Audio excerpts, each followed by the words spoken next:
I'm joined now by Marc Short. He served as the former chief of staff to Vice President Mike Pence and as the White House Legislative Affairs Director during the first Trump administration. He's currently the board chair of Advancing American Freedom.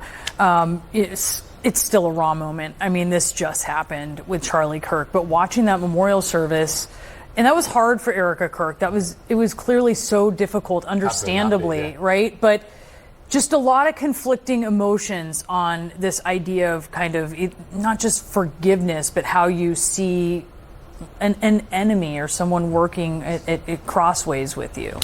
Well, look, I think it's a testament to her. She gave an amazing testimonial, and I think that it can only be filled with the Holy Spirit in a way that she could actually forgive a man who murdered her husband only a matter of days ago. I think it is a sharp contrast to the president's remarks, but I mean, what she did was just amazing.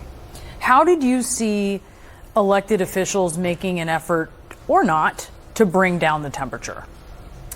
Well, I think that there's a mix of that, right? I think that on both sides, some are asking to bring down the temperature and others are looking to elevate it. And I think we live, in an era right now where there's a lot of social media that highlights and champions those who are looking for the conflict. And I think that, that has been, I think, one of the president's greatest virtues and vices is that, what he propelled him in 2016. I think a lot of Republicans were angry at the direction of government and they wanted somebody who would go and fight for them. And I think that's the emotion that he's brought to the table. This idea right now of his enemies and seeking retribution, it's clearly on his mind. We saw it at the memorial service. We saw it in his social media posts over the weekends. It's coming up against free speech in a way that is revealing a schism in the Republican Party. It's really interesting to see this develop. I think it is. I think that for many Republicans, for years, we looked to try to limit the power of the FCC. In fact, going back to the 1980s, it was during the Reagan administration that actually we were able to eliminate the fairness doctrine, which many people gave tribute to what gave rise to Rush Limbaugh's radio broadcast. But in many cases, Democrats are the ones actually looking to empower the FCC further.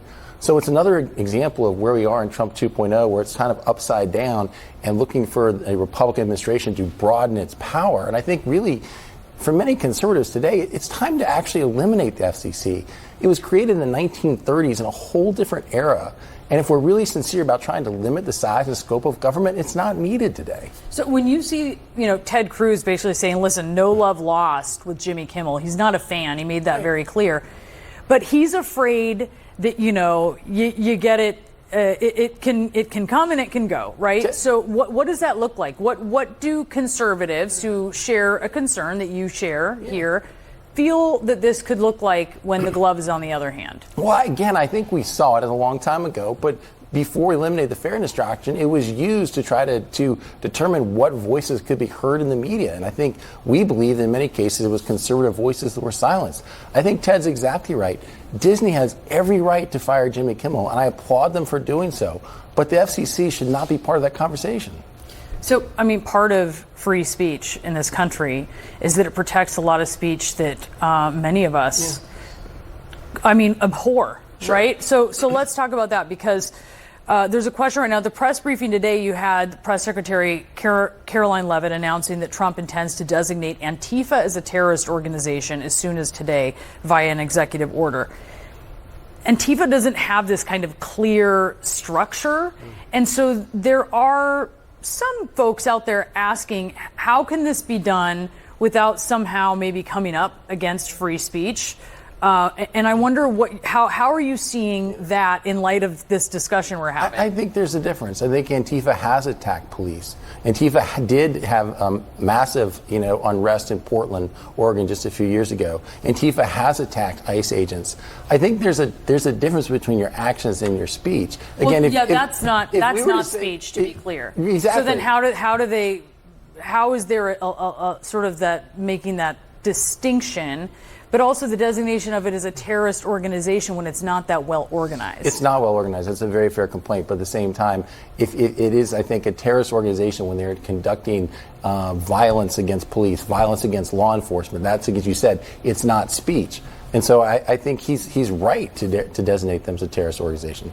And right now, as you're seeing, I think it's a good time to sort of just as an overview, as we see this tension, including in the Republican Party, being an opponent of the president.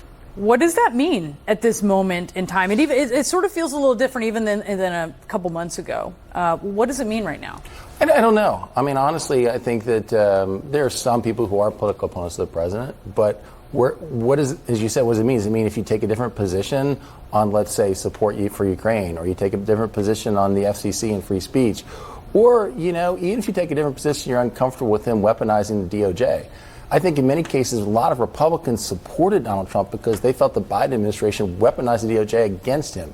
I think a lot of Americans don't like seeing it used that way. And so while there's some who feel like, retribution is fair play, I think that a lot of Americans will grow uncomfortable with the notion that we're using the power and levers of government to go after your political opponents. I think it's one of the reasons many Republicans rallied back to Donald Trump in 2024. Certainly a lot to contemplate there. Marc, it's great to speak with you. Marc Short, Thanks for having me. Thank you so much.